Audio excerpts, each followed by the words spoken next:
Hello दोस्तों, स्वागत है अपने YouTube channel GK by yes के क्लासेस में। तो आज हम लोग पढ़ेंगे मौर्य साम्राज्य से संबंधित 70 इम्पोर्टेंट क्वेश्चन जो हर एग्ज़ाम में पूछे जाते हैं। यहाँ से पेपर में क्वेश्चन ज़रूर बनता है। तो अगर आप हमारे चैनल पर नए हैं, अगर वीडियो हमारा कंटेंट अच्छा लगे तो आप वीडियो को लाइक करिएगा और शेयर करिएगा, और हमारे चैनल पर नए हैं तो सब्सक्राइब करिएगा। चलिए बिना देरी किए शुरुआत करते हैं। जैसे पहला क्वेश्चन है, मौर्य साम्राज्य की स्थापना किसने की थी? आपका जो ऑप्शन है बिंदुसार, अशोक, चंद्रगुप्त मौर्य या चाणक्य। तो इसका जो आंसर हो जाएगा ऑप्शन सी हो जाएगा। मौर्य साम्राज्य की स्थापना चंद्रगुप्त मौर्य ने की थी। अगला क्वेश्चन है, मौर्य साम्राज्य की स्थापना कब हुई थी? तो मौर्य साम्राज्य की स्थापना हुई थी ऑप्शन बी 321 ईसा पूर्व में, और किसने की थी? चंद्रगुप्त मौर्य ने की थी। तीसरा क्वेश्चन है, मौर्य साम्राज्य की राजधानी कहाँ थी? तो मौर्य साम्राज्य की राजधानी ऑप्शन बी पाटलिपुत्र थी, जो वर्तमान में कहाँ है? बिहार में है, पटना के निकट है, बिहार। अगला क्वेश्चन है,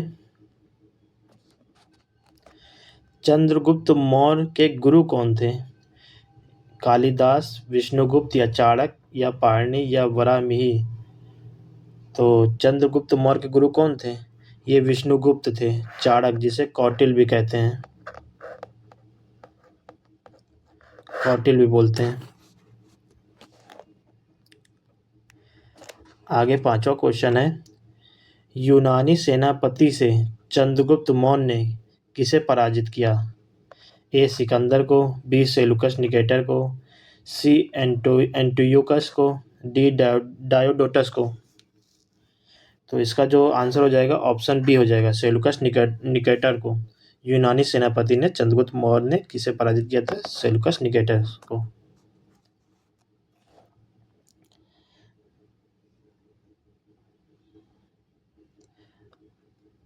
आगे नेक्स्ट क्वेश्चन है छठा, अर्थशास्त्र ग्रंथ किसने लिखा था? ए कालिदास, बी चाणक्य, सी अश्वघोष या डी पाणिनि। तो अर्थशास्त्र किसने लिखा था? तो अर्थशास्त्र लिखा था चाणक्य, जिसे हम कौटिल्य भी बोलते हैं, कौटिल्य भी बोलते हैं। और यह जो ग्रंथ है यह किससे संबंधित है? यह राजनीतिक से संबंधित है, यह हमेशा पूछा जाता है, राजनीति से संबंधित है अर्थशास्त्र ग्रंथ।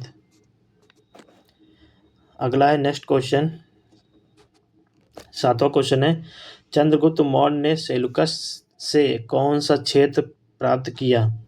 ए बंगाल, बी कलिंग, सी गंधार, काबुल, गंधार, हिरात या डी उज्जैन। तो आपका जो राइट आंसर हो जाएगा ऑप्शन सी है, चंद्रगुप्त मौर्य ने सेलुकस से गंधार, काबुल, गंधार और हिरात क्षेत्र प्राप्त किया। अगला है नेक्स्ट क्वेश्चन, आठवां क्वेश्चन है, सेलुकस का दूत कौन था? ए प्टोलेमी, बी मेगस्थनीज, सी डायोडोटस, सी हेरोडोटस। तो सेलुकस का दूत था मेगस्थनीज।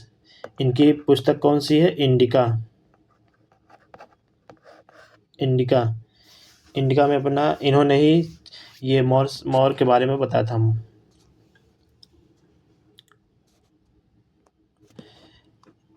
नेक्स्ट क्वेश्चन है, नवा क्वेश्चन है, मेगस्थनीज की प्रसिद्ध पुस्तक का नाम क्या है? तो अभी आपको बताया था इंडिका है। मेगस्थनीज ने इंडिका ग्रंथ लिखा जिसमें भारत की सामाजिक राजनीतिक व्यवस्था का विवरण है। ठीक है। नेक्स्ट क्वेश्चन है, 10वां क्वेश्चन है, बिंदुसार को किस नाम से जाना जाता है? ए प्रियदर्शी, बी अमित्रघात, सी देव नाम प्रिय या डी धर्माशोक। तो बिंदुसार को किस नाम से जाना जाता है? ए अमित्रघात के नाम से जाना जाता है। प्रियदर्शी प्रियदर्शी किसे जाना जाता है? अशोक को जाना जाता है प्रियदर्शी।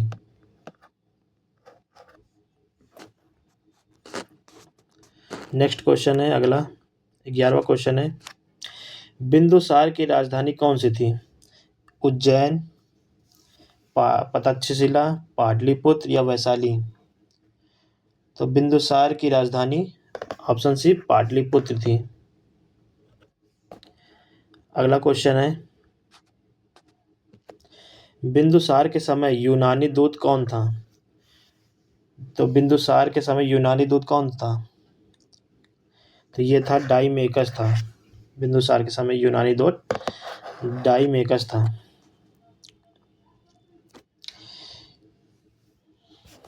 क्योंकि ये बिंदुसार के दरबार में आया था।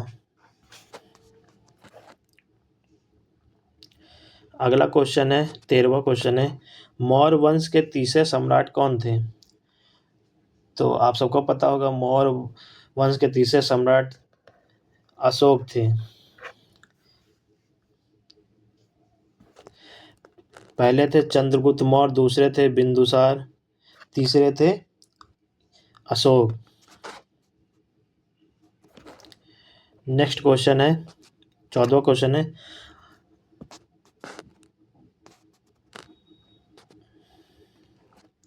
अशोक ने किस युद्ध के बाद बौद्ध धर्म अपनाया था? तो अशोक ने कलिंग युद्ध के बाद बौद्ध धर्म अपनाया था। 261 ईसा पूर्व में कलिंग युद्ध देखने के बाद अशोक ने बौद्ध धर्म अपनाया था। 261 ईसा पूर्व।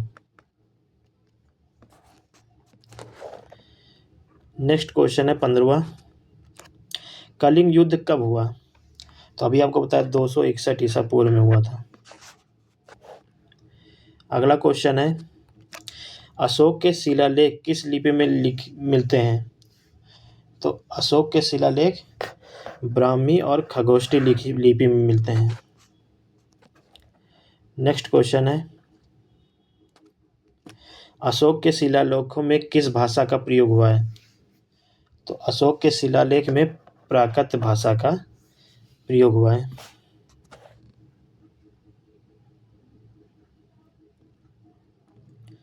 अगला क्वेश्चन है,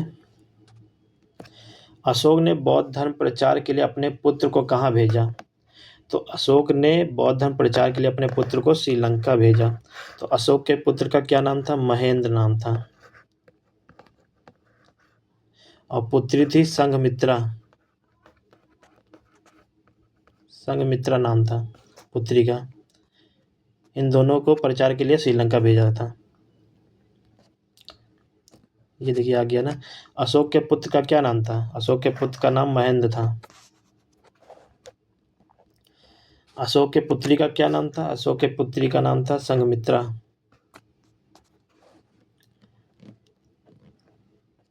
अगला क्वेश्चन है 21वां,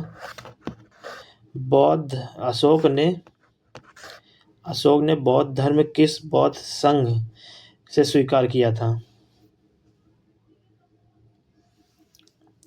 तो इन्होंने थेरवाद से स्वीकार किया था।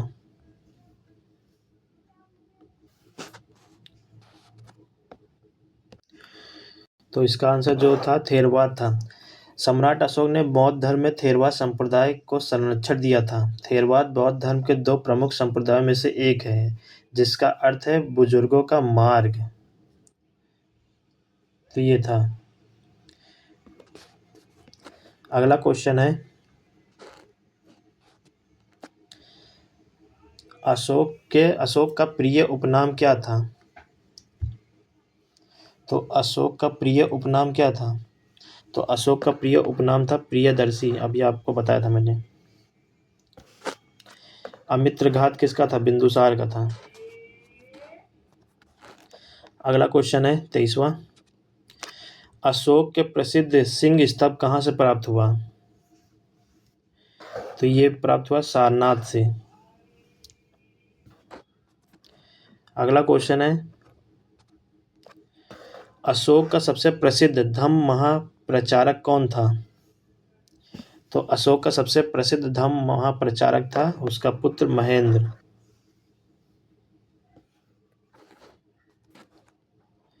अगला क्वेश्चन है 25वां क्वेश्चन है, अशोक द्वारा निर्मित अशोक चक्र आज कहाँ है?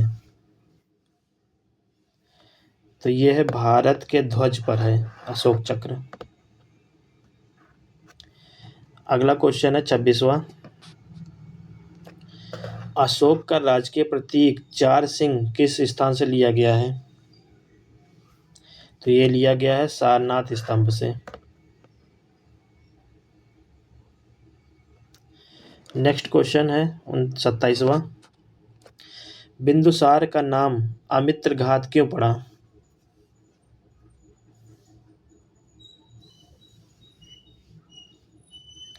क्योंकि वे शत्रुनाशक थे, क्योंकि वे बौद्ध थे, क्योंकि वह अशोक का पिता था, क्योंकि उसने यूनानियों का हराया था।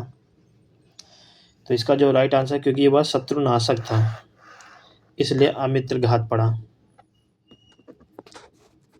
अगला क्वेश्चन है 28वां, मौर्य प्रशासन का प्रधान अधिकारी क्या कहलाता है? तो ये कहलाता है महामात्र कहलाता है। 29वां क्वेश्चन है, अशोक के समय राज्यपाल को क्या कहा जाता है? तो अशोक के समय राज्यपाल को राजुक कहा जाता था।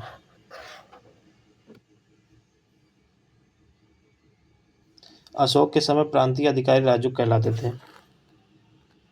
30वां क्वेश्चन है, अशोक का सबसे प्रसिद्ध धम्म शिलालेख कौन सा है? तो अशोक का सबसे प्रसिद्ध धम्म शिलालेख कौन सा है? ये है ऑप्शन डी, कालसी लेख। कालसी लेख है। अगला क्वेश्चन है 31वां क्वेश्चन है, अशोक के शासनकाल में कितनी शिलालेख श्रृंखलाएं मिलती हैं?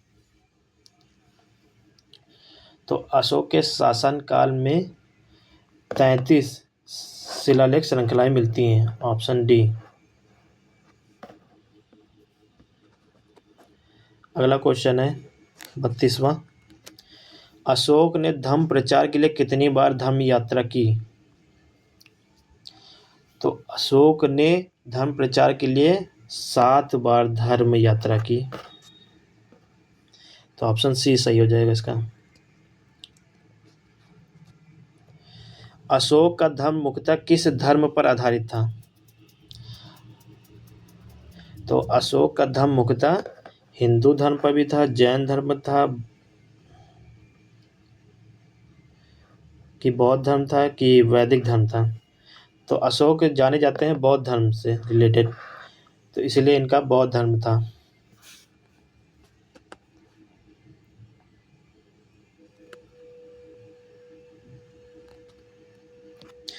अशोक ने धर्म प्रचारकों को कहाँ कहाँ भेजा था?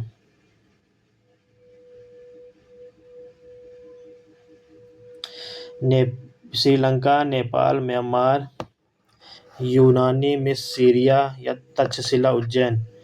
तो अशोक ने धर्म प्रचार के लिए कहाँ कहाँ भेजा था? ये सारी जगह भेजे थे अशोक ने। श्रीलंका, नेपाल, म्यांमार में भी, यूनानी मिस्र, सीरिया में भी, तक्षशिला, उज्जैन में भी, सब जगह भेजा था अशोक ने। अगला 35वां क्वेश्चन है, अशोक के शिलालेख सबसे अधिक कहाँ पाए गए? तो अशोक के शिलालेख सबसे अधिक मध्य प्रदेश में पाए गए।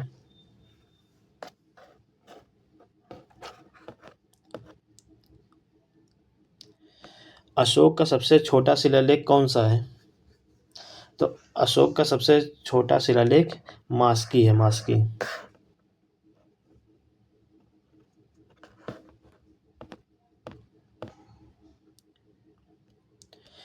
37वां क्वेश्चन है, अशोक ने बौद्ध धर्म अपनाने के बाद अपने आप को क्या कहा? तो उससे कहा है देवा नाम प्रिय। तो अशोक ने बौद्ध धर्म अपनाने के बाद अपने आप को देवा नाम प्रिय कहा। अगला 38वां क्वेश्चन है, अशोक किस बौद्ध संगीति से संबंधित है? तो अशोक तृतीय बौद्ध संगीति से संबंधित है। ये तृतीय बौद्ध संगीति कहाँ हुई थी? पाटलिपुत्र में हुई थी। पाटलिपुत्र में हुई थी।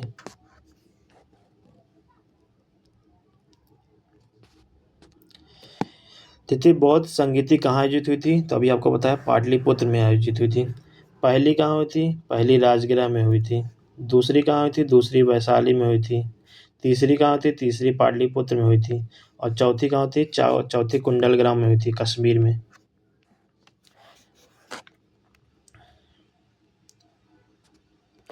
तृतीय बौद्ध संगीति के अध्यक्ष कौन थे?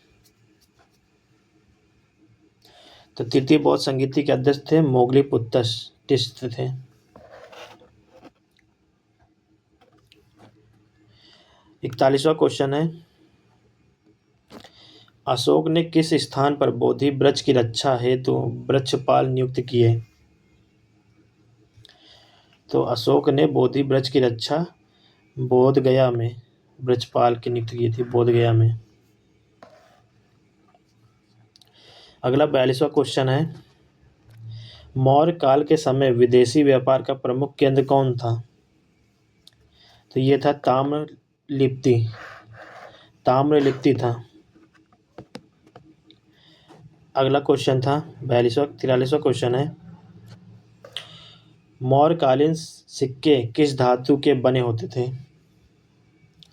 तो मौर्यकालीन सिक्के चांदी और तांबा के बने होते थे, ऑप्शन बी। अगला क्वेश्चन है 44वां,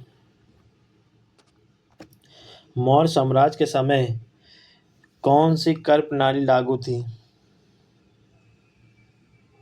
तो मौर्य साम्राज्य के समय भूमि कर भी था, सिंचाई कर भी था, पशु कर भी था, तो ऑप्शन डी सही हो जाएगा। अगला है 45वां क्वेश्चन है, मौर्यकालीन प्रशासनिक व्यवस्था का सबसे छोटा इकाई कौन था? तो सबसे छोटा इकाई ग्राम था मौर्यकालीन प्रशासनिक व्यवस्था के समय। 46वां क्वेश्चन है, ग्राम प्रशासन का प्रमुख अधिकारी क्या कहलाता था? ग्रामिक कहलाता था, ग्रामीण कहलाता, राजुक कहलाता या भट्ट कहलाता था? तो ग्राम प्रशासन का प्रमुख अधिकारी ग्रामीण कहलाता था, ऑप्शन बी।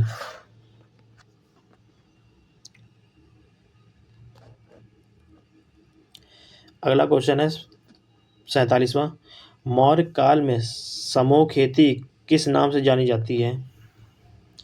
तो ये जानी जाती है सीता नाम से। समूह खेती सीता नाम से जानी जाती है।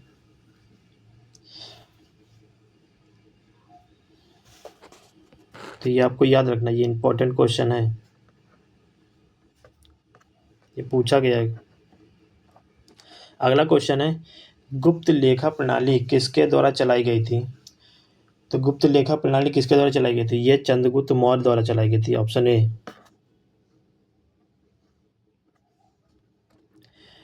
49वां क्वेश्चन है, मौर्यकालीन सेना का सर्व प्रमुख अधिकारी कौन था?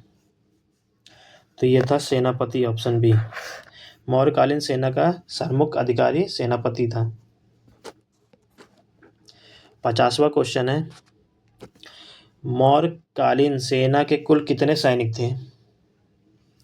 तो मौर्यकालीन सेना के कुल लगभग, ऑप्शन सी, 6 लाख थे, लगभग 6 लाख थे।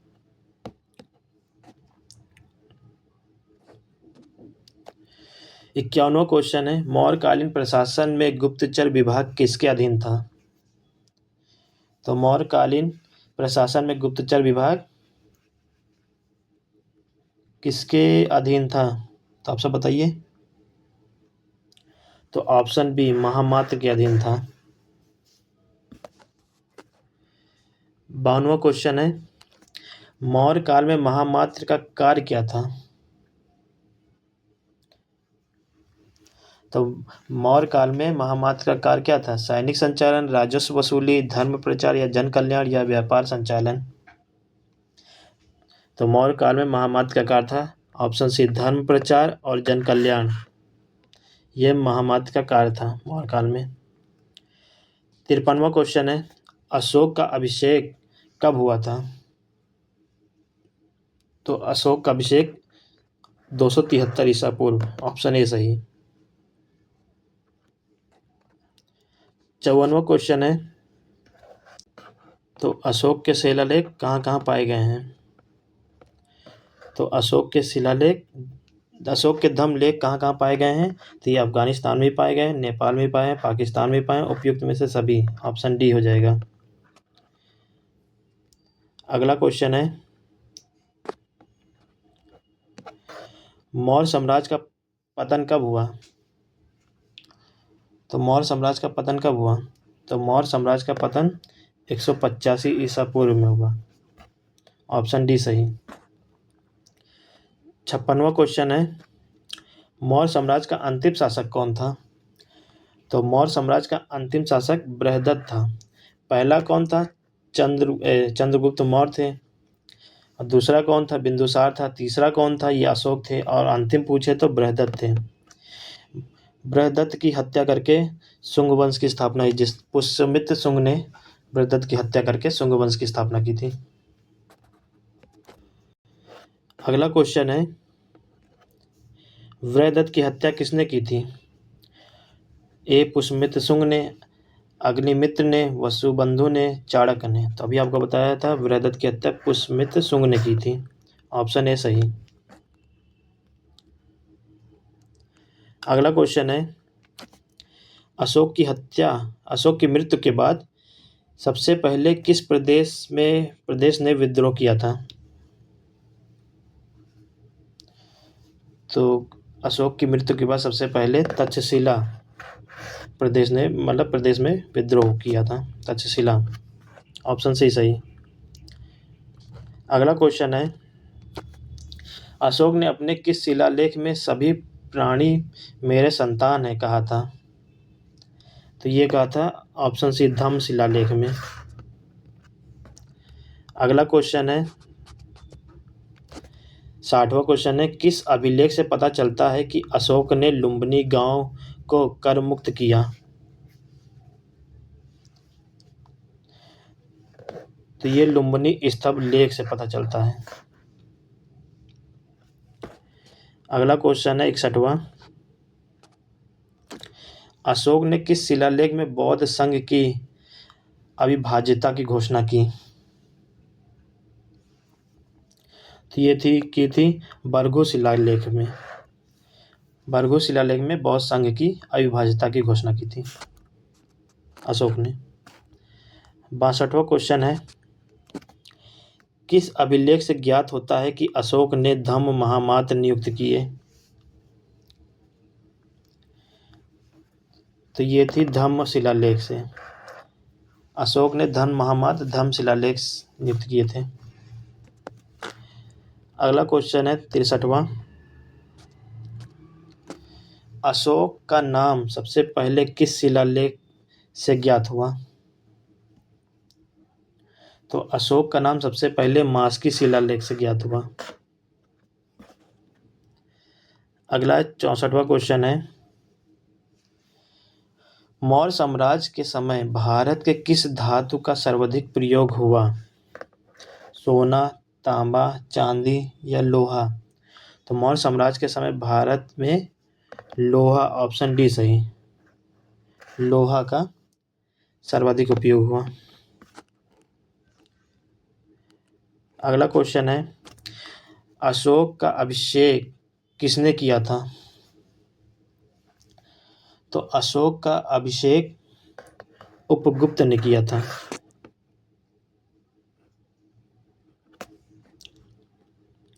अशोक का शासनकाल लगभग कितने वर्षों तक रहा? तो अशोक का शासनकाल लगभग 35 वर्ष तक रहा।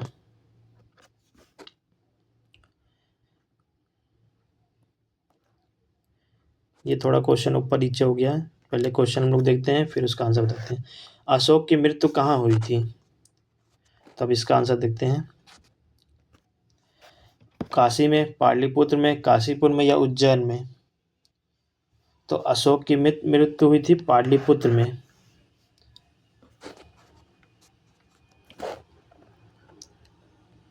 अगला क्वेश्चन है, मौर्य काल में किस विदेशी यात्री ने लिखा, भारतीय लोग सत्यप्रिय और ईमानदार होते हैं? तो अशोक मतलब मौर्य काल में कौन आया था? मौर्य काल में आए थे मेगस्थनीज। इन्होंने ही लिखा है कि भारतीय लोग सत्यप्रिय और ईमानदार होते हैं। अगला क्वेश्चन है, मौर्य साम्राज्य का मुख्य आय का स्रोत क्या था? तो मौर्य साम्राज्य में मुख्य आय का स्रोत था उनका भूमि कर था।